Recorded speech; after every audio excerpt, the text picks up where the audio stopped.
Olá, já se deram conta de que exatamente neste momento o nosso corpo está a ter uma conversa, completamente em silêncio, e essa conversa, muitas vezes, fala mais alto e com mais honestidade do que qualquer palavra que a gente possa dizer. É sobre essa sinfonia silenciosa que vamos mergulhar hoje. Para começar, vamos a um número que impressiona. O investigador pioneiro Ray Birdwhistell calculou que mais de 65% do significado social numa conversa é transmitido de forma não verbal. Parem um segundo para pensar nisto. A maior parte do que comunicamos não sai da nossa boca, sai do nosso corpo inteiro. É muito comum as pessoas acharem que a linguagem corporal é tipo um dicionário. Se alguém cruza os braços, está na defensiva. Se desvia o olhar, está a mentir. Só que a realidade é muito, mas muito mais rica e fascinante. A comunicação não verbal não é um dicionário com traduções fixas. É uma sinfonia. Cada gesto é uma nota. Uma nota sozinha não significa quase nada. O verdadeiro sentido só aparece quando ouvimos a orquestra inteira a tocar em conjunto. E antes de tentarmos sequer interpretar uma nota que seja, temos de perceber a partitura do maestro. Existem 3 regras de ouro fundamentais para observar com precisão. E ignorar estas regras, bem, é a receita certa para uma interpretação completamente errada. A primeira regra é esta: ler os sinais sempre em conjuntos. Um único gesto, como coçar o nariz, não quer dizer nada, pode ser só comichão. Mas, se esse gesto vem junto com um desviar de olhar, um corpo que se afasta e os pés a apontar para a porta, aí sim temos um conjunto de sinais que contam uma história consistente de desconforto ou vontade de ir embora.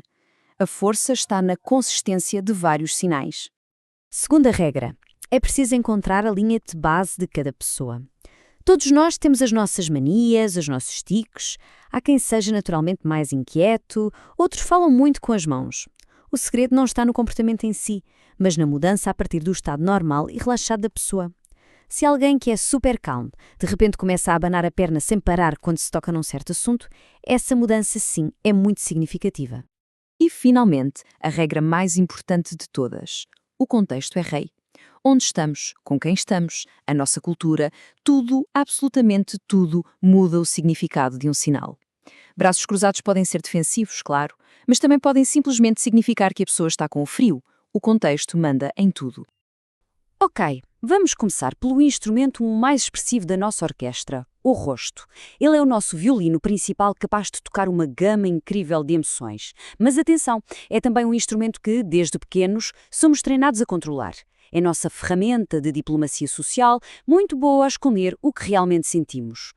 Apesar de todo este treino, o trabalho revolucionário do psicólogo Paul Ekman provou que as expressões para um conjunto de emoções básicas são universais.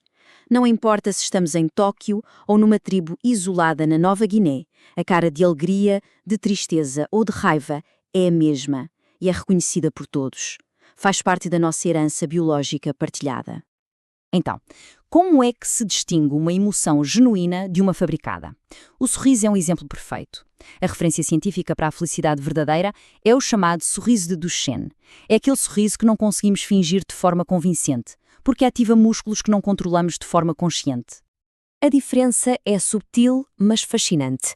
Num sorriso social, de cortesia, a boca faz o movimento certo, mas a história verdadeira, essa está nos olhos. Num sorriso de Duchenne, os músculos à volta dos olhos contraem-se, levantam as bochechas e criam os famosos pés de galinha. É esse o sinal de alegria genuína. São os olhos que contam a verdade. E aquelas famosas microexpressões que duram menos de meio segundo. Sim, elas existem, mas ao contrário do que a cultura popular nos diz, a ciência mostra que são raras e, mais importante, péssimas como detectores de mentiras. Uma microexpressão de medo pode ser medo de ser apanhado a mentir, ou pode ser o medo de uma pessoa inocente não ser acreditada. A ambiguidade é total. Agora vamos descer do rosto, o nosso diplomata treinado, para a secção rítmica da orquestra, as pernas e os pés. Esta é, de longe, a parte mais honesta do nosso corpo. E a razão para isso é puramente neurológica. É simples, o nosso rosto é controlado pelo neocórtex, o cérebro pensante, o que nos permite mentir para manter a paz social.